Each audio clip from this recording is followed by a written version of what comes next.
Welcome back to my channel and I'm Discussed. Today we'll learn about hyperbole and irony.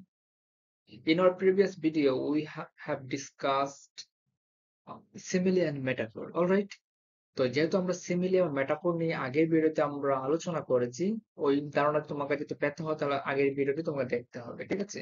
তো আজকে আমরা আরো important দুটি Literary device or Literary device অথবা হচ্ছে তোমার ফিগার অফ স্পিচ, যেটা ওই জায়গা থেকে আমরা আলোচনা করব। তো চলো দেরি না করে শুরু করা যাক। তো প্রথমে হচ্ছে আমরা হাইপারবোল সম্পর্কে জানবো। What is hyperbole? সো এখানে তো কি বলা রয়েছে, an exaggerated statement or an extreme overstatement. Hyperbole is a মানে is an exaggerated statement or an extreme overstatement, মানে হচ্ছে যেটা বলা হয়ে থাকবে, যেটা যেটাকে যেভাবে প্রশংসা করার যোগ্য তার চেয়ে অধিক কিছু বলে ফেলা, এটার নাম হয়ে গেছে হাইপারবোলি। ফর এক্সাম্পল দেখো, আমরা এখানে নিয়েছি উইলিয়াম ওয়ার্ডসওয়ার্থের ড্যাফোডিলস এর একটি লাইন আমরা নিয়েছি, 10,000 so I at a glance. মানে হচ্ছে এখানে স্পিকার বলছেন এক পলকে তিনি হচ্ছে কি করছেন, 10,000 10,000 তিনি দেখে ফেলছেন। আসলে তুমি একটু ভেবেচিন্তে দেখো তো, এক পলকে কি 10,000 দেখা সম্ভব? সম্ভব না। কিন্তু তিনি এটাকে অতিরিক্ত মাত্রা দিতে গিয়ে তিনি এখানে বলে ফেললেন যে হচ্ছে এক পলকে তিনি 10,000 দেখে ফেলছেন। কার্যত তিনি দেখা সম্ভব, এক পলকে কারো দ্বারা 10,000 দেখা সম্ভব নয়। কাজে এটা অতিরিক্ত বলা হয়ে গেছে দেখার দৃষ্টি শক্তির পাওয়ার থেকে, বুঝতে পারছো? এই জন্য এটার নাম হয়ে গেছে হাইপারবোলি। তো দেখো, আমরা আরেকটি এক্সাম্পল নিয়েছি। ওই এক্সাম্পলটি নেওয়া হচ্ছে উইলিয়াম শেক্সপিয়ারের একটি tragic comedy as you like it থেকে। ঠিক আছে, আগে দেখো আমরা একটু পড়ি। From the east to western end, no jewel is like a Rosalind, her worth being mounted on the vine, through all the world bears Rosalind. All the pictures fairest aligned are but black to Rosalind. কি বলা হচ্ছে, from the east two western ইন্ড, মনে হচ্ছে একদম east থেকে পূর্ব অঞ্চল থেকে western ইন্ড, মানে ইন বলতে এখানে ইন্ডিয়াকে বোঝানো হচ্ছে। ইন্ডিয়া যেহেতু হচ্ছে ওয়েস্টার্নদের কাছ থেকে অনেক দূরত্ব, মানে এখানে বোঝাচ্ছে ওয়ার্ল্ডের হচ্ছে এক প্রান্ত থেকে অন্য প্রান্তে। No jewel is like Rosalind. আর হচ্ছে ইন্ডিয়ার যে হচ্ছে কি রয়েছে, ইন্ডিয়ার জুয়েল, জুয়েল বলতে এখানে যে আমাদের স্বর্ণ অলংকার গুলো রয়েছে, ইন্ডিয়ার অলংকার গুলো কিন্তু তাদের কাছে হয়তো অনেক দামি মনে হয়েছে, এই জন্য বলা হয়েছে no jewel is like a Rosaline. মানে হচ্ছে রোজালিন যে ক্যারেক্টারটা এজ ইউ লাইক এর মধ্যে রয়েছে, তার মতো কোন পৃথিবীতে যত ধরনের যে কি রয়েছে, অলংকার রয়েছে, সোনা রয়েছে, রূপা রয়েছে, ডায়মন্ড রয়েছে, প্লাটিনাম রয়েছে, সবকিছুর থেকে কি বলা হচ্ছে, নয় কোনো কিছু কিন্তু রোজালিন্ডের সমতুল্য হতে পারবে না। মানে রোজালিন্ডের বিউটি সব থেকে বেশি হিসাবে এখানে দেওয়া আছে, মানে এখানে অতিরঞ্জিত করা হয়ে যাচ্ছে কিন্তু already. Her worth being mounted on the wine, মানে তার যে যোগ্যতা রয়েছে, তার যে সৌন্দর্য রয়েছে, এগুলো সব পৃথিবীতে জুড়ে এখানে বয়ে যাচ্ছে। মাউন্টেড মানে যে রাইডিং করছে, মানে সেখানে ছড়িয়ে ছিটিয়ে যাচ্ছে, বাতাসের মাধ্যমে সবার কাছে জানা হয়ে যাচ্ছে। Through all the world bears Rosalind, সব জায়গাতে বিয়ার হচ্ছেন, বয়ে যাচ্ছেন রোজালিন্ডের যে বিউটিটা।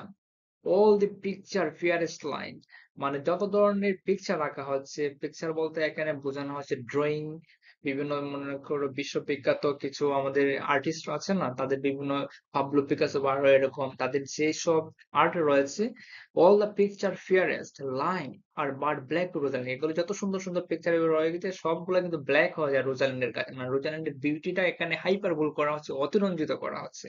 তো এই হাইপারবোল মানে হচ্ছে অতিরঞ্জিত করা। আশা করি এখান থেকে তোমরা হাইপারবোল জিনিসটা কি বুঝতে পারছো। তো আমরা নেক্সটে যাই।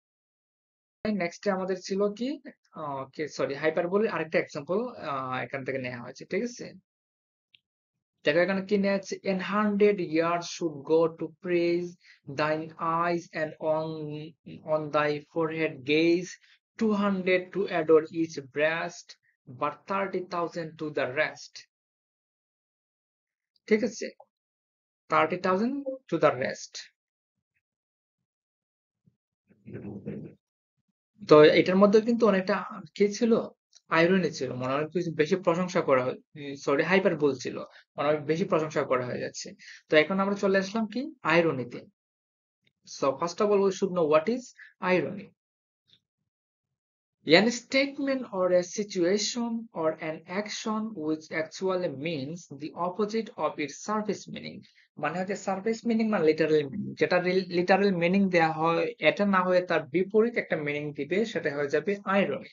ফর এক্সাম্পল দেখো কি নেওয়া হয়েছে, it is the truth universally acknowledged that a single man in possession of good fortune must be in want of wife।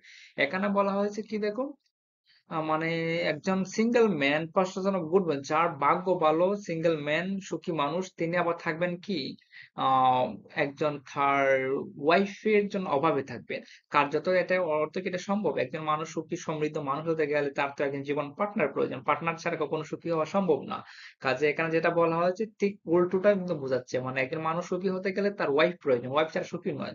তার মানে যেটা বোঝাচ্ছে ঠিক অপোজিট একটা মিনিং দিচ্ছে, এটা নামে হচ্ছে আইরনি।